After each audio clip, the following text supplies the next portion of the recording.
Ducks in a row.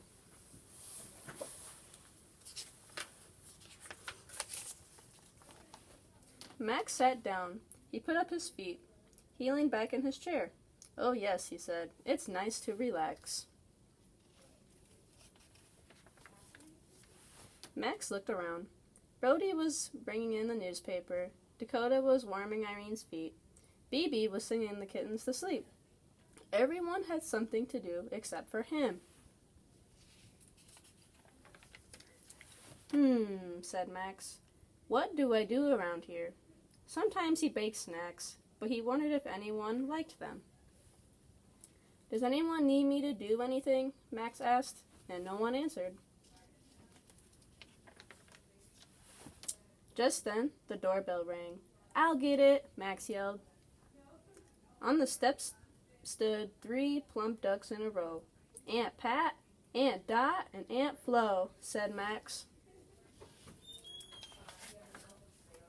"Max, could you take my bag?" said Aunt Pat. "And my bundle," said Aunt Dot. "And my box," said Aunt Flo. "Of course," said Max.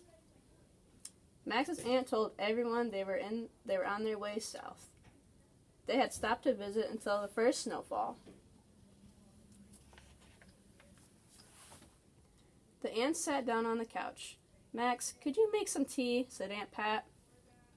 By the end of the day, Max was a little tired, but it still felt good to be needed. The next morning started early.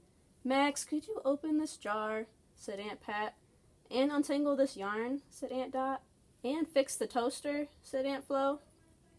The rest of the week, all Max heard was, "Max, could you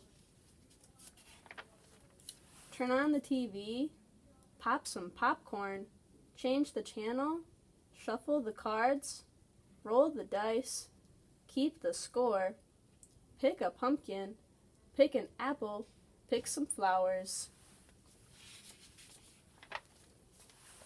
Max went out to the garden. He wasn't sure how much more being needed he could take. Then he felt something. A snowflake. "The first snowfall," he said. The very next day, Max said goodbye to Aunt Pat, Aunt Dot, and Aunt Flo. He was so tired he could hardly wave. Max sat down. He put up his feet. He leaned back in his chair. "Oh yes," he said, "it's nice to relax." Then he heard Irene's voice. "Max, could you?" Oh no, Max thought. "Max, could you use a blanket?" said Irene, and Max nodded.